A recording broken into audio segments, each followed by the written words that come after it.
있고 이런 것들까지만 알면은 계약할 때는 완전히 나는 전세 사기는 10% 이상은 당하지 않을 거예요. 확실히. 안녕하세요. 풀 대표입니다. 네. 자, 오늘 우리가 사람을 처음 만났었을 때 이 사람이 정말 착한 사람이야, 이 사람이 나쁜 사람이야, 이런 것들을 어떻게 알 수가 있죠? 그 사람의 과거에 어떤 일을 해왔는지 이력을 보는 경우가 있어요. 그래서 우리가 이제 대통령을 뽑을 때도 그렇고 국회의원 뽑을 때도 그렇고 과거에 어떤 일이 있었었고 전과 기록이 있는지 없는지 다 확인하잖아요. 자, 그것처럼 사실 집도 착한 집과 나쁜 집을 찾아낼 수가 있어요. 그걸 우리는 그 이력을 보는 거를 등기부 등본이라고 하는데 이 등기부 등본을 보면서 아, 이 집이 깨끗한 집이다, 괜찮은 집이다 라는 걸 확인을 하고 나면은 우리가 요즘에 전세 사기도 당하고 계약할 때 계약 사기도 당하고 이런 부분들이 있는데 이런 사기에 대한 부분들도 약 80% 정도는 벗어날 수가 있어요. 그래서 등기부 등본을 한 번이라도 다운로드를 해가지고 혹은 부동산 소장님이 보여주면서 본 적이 있어요? 네. 아니, 한 번도 없어요. 한 번도 없어요? 네. 봤었을 때 뭘 봤었어요?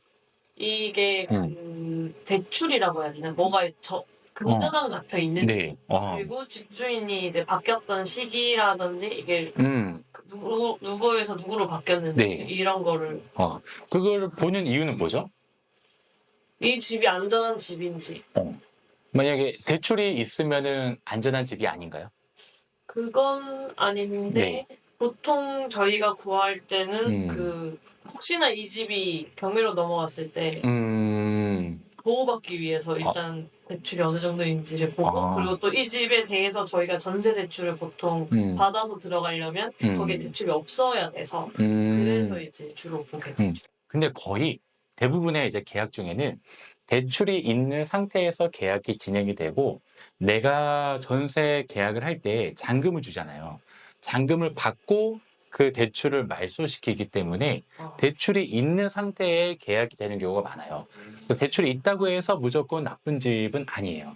자, 근데 여기 등기부 등본 안에서 몇 가지만 파악을 해놓으면은 정말 내가 사기나 혹은 계약을 할 때 소장님보다 조금 더 우선적으로 내가 주도권을 가지고 이야기를 풀어나갈 수가 있어요. 그래서 몇 가지만 한번 오늘 설명을 드리면은 앞으로 생활할 때 도움이 꽤 많이 될 거예요. 자, 전세 사기 입건대 공인중개사만 400명이래요. 너무 많아요. 도대체 하는 일이 뭐야? 하면서 너무 우리는 막 화가 나. 자, 화가 나는데 화가 나도 화를 낼 수는 없는 게 이유가 매수인 혹은 임차인을 고의적으로 속여야 돼요. 그리고 꼭 전달해야 되는 정보를 누락을 해야 되는데 꼭 전달해야 되는 정보가 뭐가 있을까요? 말한 대로 대출이 얼마큼 있는 것도 그럴 수 있고 또 전과 이력 아닐까요? 정가 이력?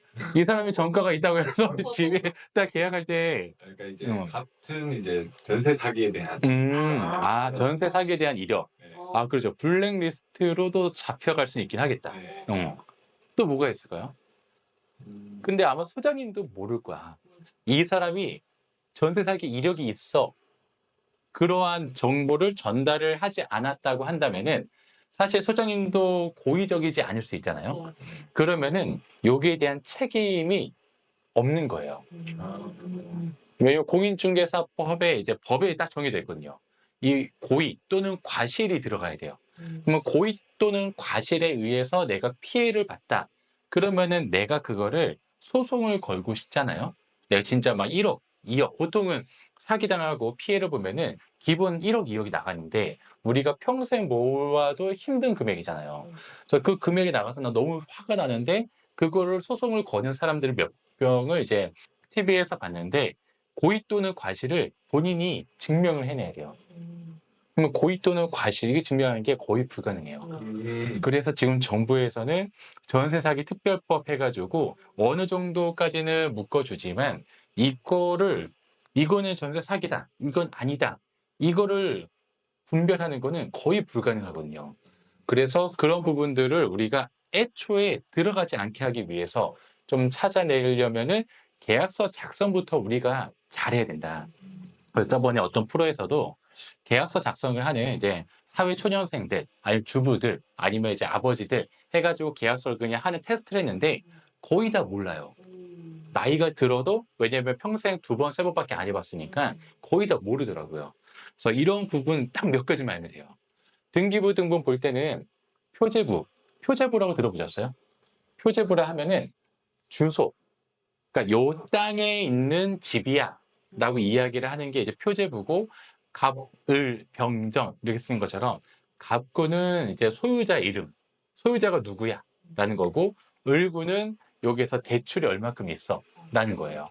그래서 기본적인 뭐 대항력, 우선 변제권 이런 것들은 나중에 이제 시간이 됐을 때 다시 한번 이야기 드리고, 오늘은 표제부, 갑구, 을구만 알면 되고, 여기서 조금 더 나아가면은 대항력, 최우선 변제권, 우선 변제권, 묵시적 갱신권 막 등등 해가지고 이런 것들까지만 알면은 계약할 때는 완전히 나는 전세 사기는 거의 90% 이상은 당하지 않을 거예요. 90%나요? 네, 확실히.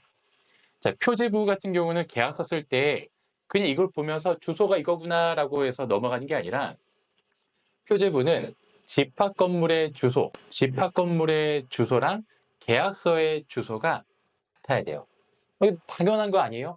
라고 하지만 계약서 주소랑 집합 건물의 주소가 달라가지고 그렇게 해서 사기를 친 공인중개사와 그 임대인이 꽤 많아요, 생각보다. 그래서 집합 건물의 주소와 계약서에 있는 주소가 같은지를 우선적으로 확인해야 된다. 그렇게 하고 등기부 등본 본 다음에 다음 장을 넘기면 돼요. 그러면 이 사람 좀 볼 줄 아는구나 라고 생각하거든요. 자, 그 두 번째 넘기면은 갑구가 나올 거예요. 갑구는 소유자 이름이 여기 써 있거든요. 소유자 이름이 써 있고 나는 여기에 입금하라고 소장님이 나한테 줘요. 그럼 입금을 할 때 그 사람 이름과 소유자 이름이 같은지를 확인해야 돼요. 이거 너무 다 당연한 거 아니에요? 라고 생각을 하지만 실제 또 부동산 들어가면은 정신없잖아요. 소장님이 이거 와이프 이름이니까 와이프 명의로 입금해 주시면 돼요. 라고 하면은 어떻게 해요? 대부분 청년들, 그리고 저도 그랬었을 것 같아요. 그냥 그래요 하면서 입금을 그냥 할 것 같아요. 근데 이거에 대한 책임은 또 누가 진다? 내가 져요. 그러니 요게 소유자 이름과 입금자 이름이 같은지를 꼭 확인을 해야 돼요. 그래서 통장 사본을 보내주세요 라고 이야기를 하면은 여기서 조금 더 안전한 사기 방지가 되는 거예요. 요즘에 어플로 금방 해가지고 보낼 수 있으니까 또 어려운 거 아니니까 그것만 보내주세요 라고 얘기를 하면 돼요. 자, 이렇게 해가지고 각구에서 중요한 거는 소유자 이름과 그 다음에 입금 계좌 이름이 같은지 확인하는 거. 일단은 이것만 봐볼게요. 을구 같은 경우는 근저당과 채권 최고액을 확인해야 된다. 자, 근저당 같은 경우는 그냥 쉽게 이야기하면은 은행에서 집을 담보로 돈을 빌려준 거를 이야기를 해요. 자, 돈을 빌려주는 거 자체를 우리는 채권이라 그래요. 채권이 사실 별거 아니에요. 그냥 누가 3천만 원 빌려갔음 지장 꼭 찍으면 이게 채권이 되는 거죠. 채권을 가져가서 그 은행들도 채권을 받아가요. 그걸 다 받아가가지고 있지만 막 1억 원을 빌렸어. 1억 원을 빌렸지만 1억 원을 이 사람이 어느 순간부터 이자를 안 낼 수 있잖아요. 그럼 이자를 3개월 동안에 안 내면은 난 여기에서 이제 경매 신청을 할 수 있거나 아니면은 다른 거에 대한 이제 압박을 이제 좀 가할 수 있겠죠. 자, 근데 여기에 대한 부분들까지 내가 다 피해를 어느 정도 인정하고 여기에 을구에 써놔야 돼요. 1억 빌려줬다고 해서 1억을 딱 써놓으면은 내 1억 절대 못 받아요. 그래서 이자에 대한 부분, 아니면 경매 신청할 때 경매 비용에 대한 부분 어느 정도까지 생각을 해가지고 통상 120%에서 130%를 이제 더 넣어놓는 걸 채권 최고액이라 그래요. 그래서 여기서 막 1560이라 써있지만 실제적으로는 여기서 20%나 30%가 경감된 금액을 대출받았구나 라고만 생각하면 돼요. 자, 그래도 이 금액이 이 정도가 있구나. 자, 근데 여기에서 그 을구가 왜 중요하냐면은 순위번호가 이렇게 있죠. 근저당권 설정에 대해서 최초로 받아간 근저당이 몇 월 며칠이냐? 98년 10월 17일이죠. 근데 여기서 이 날짜보다 내가 먼저 전입신고가 돼야 돼요. 임차인으로 들어갈 때. 전세로 들어갈 때도 전입신고가 이 날짜보다 먼저 들어가 있으면은 나는 이 집이 경매로 나간다 하더라도 이 집에서 거주할 수 있는 힘이 있어요. 근데 이 날 뒤에 내 18일에 내가 전입을 했다. 네. 그러면 나는 나가야 돼. 그렇기 때문에 을구에서 1순위가 누구냐를 우리 법정 용어로 하면은 말소 기준 권리라 그래요. 이 기준으로부터 밑에는 다 말소야. 그러면 내 뒤에 전입이 돼도 걔도 말소야. 그러니 그 기준이 되는 게 내가 되어야 돼요. 임차로 들어가면은. 그래서 대출이 있다 하더라도 여기에서 내 돈을 내가 잔금 때 돈을 줄 테니 대출을 말소시켜 주세요. 그런 다음에 내가 전입을 할 거예요. 내 1등이 되고 나면 이 사람이 뒤에 대출을 받아도 뭐 그 사람이 뭐 받을 수 있으면 받겠지라고 생각을 해도 우리가 할 수 있는 거 없으니까 사실은. 자, 그러면 그런 부분들이 이제 들어가는 거는 일단은 괜찮아요. 네. 질문. 같은 날 네. 전입신고와 근저당권 설정이 같은 날 되면 어떡해요? 아, 그 되게 중요한 질문이에요. 봤어요 뉴스에서. 그쵸. 계약 다 했는데 네. 다시 등기부등본 떼보니까 네. 근저당 설정이 돼 있다. 아, 그런 일이 일어나요.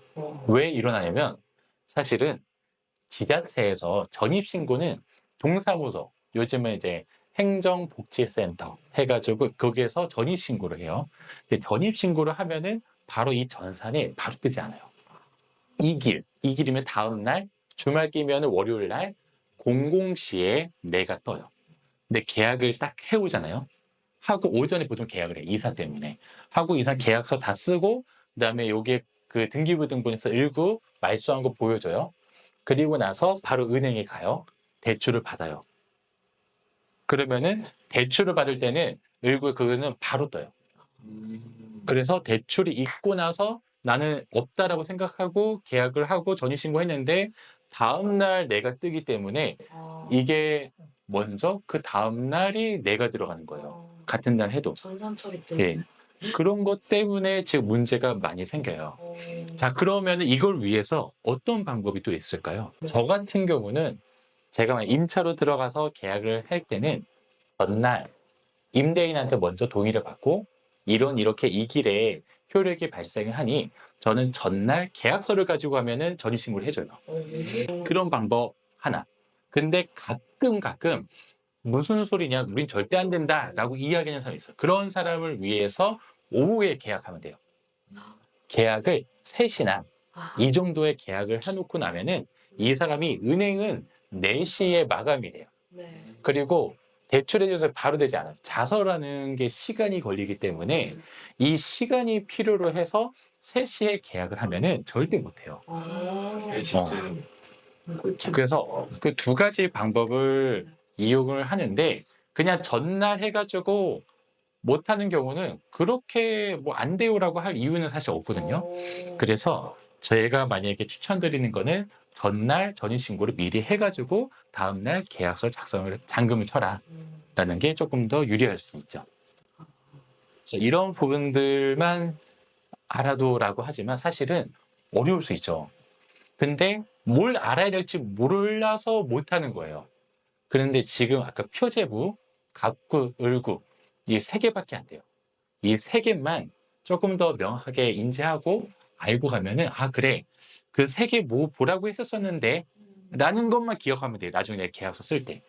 자 그러면 되니까 이 부분이 이제 어떤 부분에 대한 사기, 어떤 부분에 대한 위험 이런 거에 대한 불안감 때문에 내가 계속 돈을 더 주면서 막 하는 게 아니라 내가 이런 부분들만 불안한 부분들만 확실하게 이해를 하고 알고 있으면은 앞으로 살아갈 때 내 동생들한테, 내 누나들한테, 내 형들한테 다 도움을 줄 수 있는 사람이 될 거예요.